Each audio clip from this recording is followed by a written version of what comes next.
All right. Welcome back to the Kriner Scoop, where we are again doing some USFL coverage. And it is already week 6. We are already past halfway through the season. So that's very exciting. I thank you all for joining me, being here for this, all 30 of us. Um, it's good stuff. I'm glad we could all be here. I also wanted to give a special shout out to my future brother-in-law, Elijah, who just graduated high school today. So big stuff all around. He just had his graduation ceremony. There was a heat advisory in Virginia. Everyone almost passed out. It was phenomenal.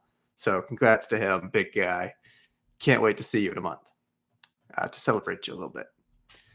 But anyways, back to why we're all here today for USFL Week 6 predictions, where we're going to cover who's going to win this week, who's going to lose, and how many points are they going to score. Action kicks off in literally 22 minutes, so let's get right into it. As always, I'll start with a recap of last week. So the Bandits, Generals, Stallions, and the Maulers all won. That's right. You heard me correct. I did not mistake you. Pittsburgh Maulers picked up their first win of the season last weekend. So no teams will be winless this season. So good for them. That means that the Panthers, Breakers, Stars, and Gamblers all lost. Ooh. Sad about my Breakers losing. And I, for myself and my predictions, I laid a big fat donut going 0 for 4, which now brings me to 6 for 16 overall. And I'm steadily getting worse as the season goes, which is bad for me, but good for keeping things interesting. Yeah, you can just call me the Houston Gamblers because I suck at predictions. It didn't really play well. Let's get into the games this week.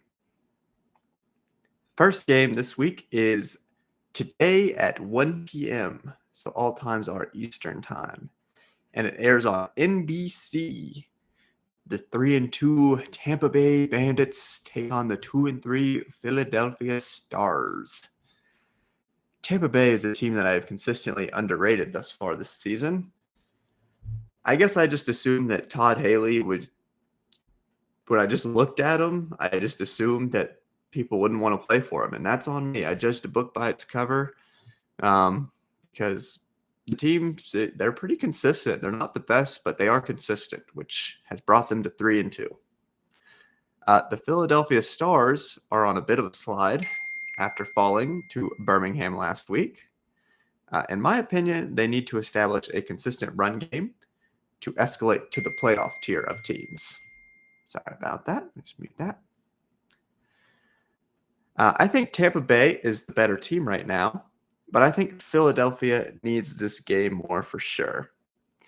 Tampa Bay wins by a score of 28-20. Book it.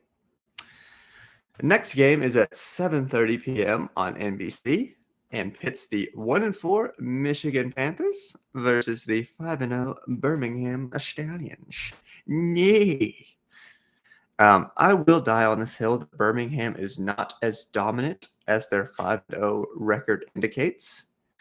I would actually argue that the Generals are the better team this season when you look at the whole season portfolio. So I do think the Stallions will lose in the regular season. There's been a lot of talk about that. Will the Stallions lose? Yes, I think they will, but not to the Panthers this weekend. The Panthers are 1-4 and have a positive point differential, which is still crazy. But no, I think the Stallions definitely still win, 28-21. But it will be a close game. So then we take a little break until tomorrow. So action resumes on Sunday at 12 noon on FS1. Woo, woo, woo. This game pits the 1-4 Pittsburgh Maulers, fresh off their first win of the season, versus 3-2 New Orleans Breakers.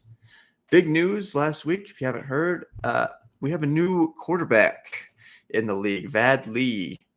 He got invited to the team last week right before the game, ended up playing in the game, brought them their first win of the season. So Vad Lee is the talk of the town for good reason. Good for him, good for the Maulers. We'll see if they can build on that.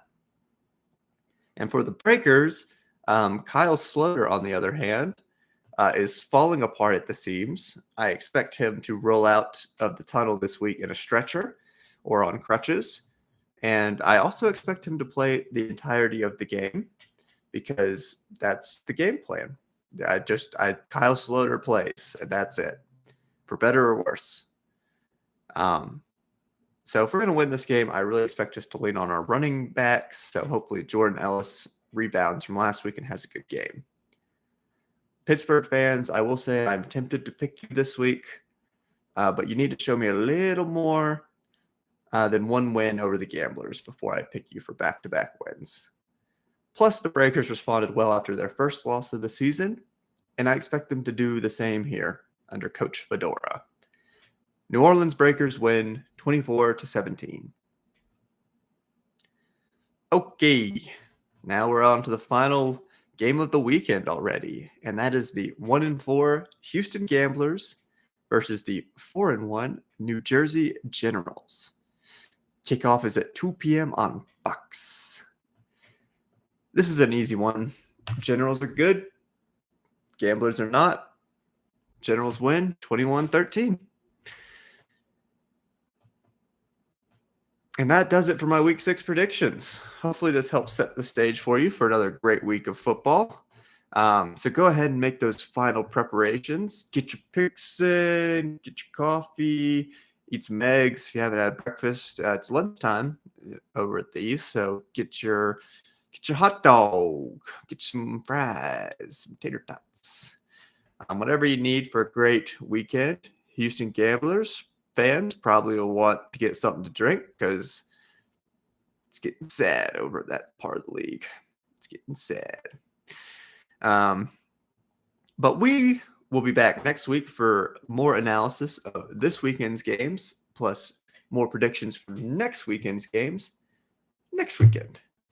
So stay tuned for that. Subscribe if you haven't already. Comment. Let me know what you think about what we got going on here.